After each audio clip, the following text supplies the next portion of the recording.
గుంటూరులో petrol diesel ధరల పెంపుకు నిరసనగా వైసీపీ నేతలు ఆందోళన చేపట్టారు. ఈ కార్యక్రమంలో మాజీ మంత్రి అంబటి రాంబాబు రిక్షా తొక్కుతూ నిరసన వ్యక్తం చేశారు. కూటమి ప్రభుత్వంపై తీవ్ర విమర్శలు చేశారు. దేశంలోని అన్ని రాష్ట్రాల కంటే ఆంధ్రప్రదేశ్లోనే పెట్రోల్ డీజిల్ ధరలు అధికంగా ఉన్నాయని ఆరోపించారు. ఇదేనా సంపద సృష్టి, ఇదేనా సుపరిపాలన అంటూ ప్రశ్నించారు. ఎన్నికల సమయంలో రాష్ట్ర పన్నులు తగ్గించి ఇంధన ధరలు తగ్గిస్తామని హామీ ఇచ్చిన నారా లోకేష్ ఇప్పుడు ఆ విషయాన్ని పట్టించుకోవడం లేదని విమర్శించారు. కమిషన్లు వచ్చే పనులపైనే ప్రభుత్వం దృష్టి పెట్టిందన్నారు.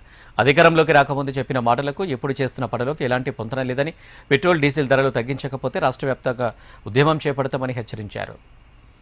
అన్ని రాష్ట్రాల్లో కన్నా అత్యధికంగా పెట్రోల్ ధర మన ఆంధ్ర రాష్ట్రంలోనే ఉంది. ఇదే సంపద సృష్టి అంటే, ఇదే సుపరిపాలన అంటే. నేను ఇంకొక విషయాన్ని కూడా చెప్తున్నా. నారా చంద్రబాబు నాయుడు గారి కుమారుడు లోకేష్ గారు, ఆయన మేము అధికారంలో ఉన్నప్పుడు, వారు అపోజిషన్ లో ఉన్నప్పుడు పెట్రోల్ ధరలు విపరీతంగా పెరిగిపోయాయి.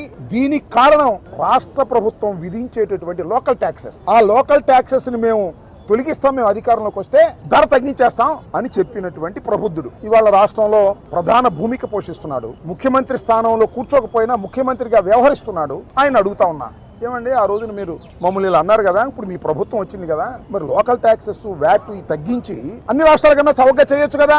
అజయుడు కమిషన్లు వచ్చే అయితే చేస్తాడు. మన లోకేష్ గారు ఏదైనా కమిషన్ ఇచ్చే, పెట్రోల్ బంక్లోని కమిషన్ ఇవ్వరు కదా, అందుకని చేయడు. సంవత్సరం పొడుగు ఇలాగే ఉంటే ప్రజల మీద పడేటటువంటి భారం 3,391 కోట్ల రూపాయలు ప్రజల మీద భారం పెట్టేటటువంటి పరిస్థితి వాళ్ళ కూటమి ప్రభుత్వం చేస్తా ఉన్నా. అయ్యా కూటమి ప్రభుత్వాన్ని అడుగుతా ఉన్నా, మీరు అధికారంలో లేనప్పుడు చెప్పిన మాటలేంటి, అధికారంలోకి వచ్చిన తర్వాత చేసే పనులేంటో ఒకసారి మీరు ఆలోచించాలని ఈ సందర్భంగా నేను చెప్పదలుచుకున్నా.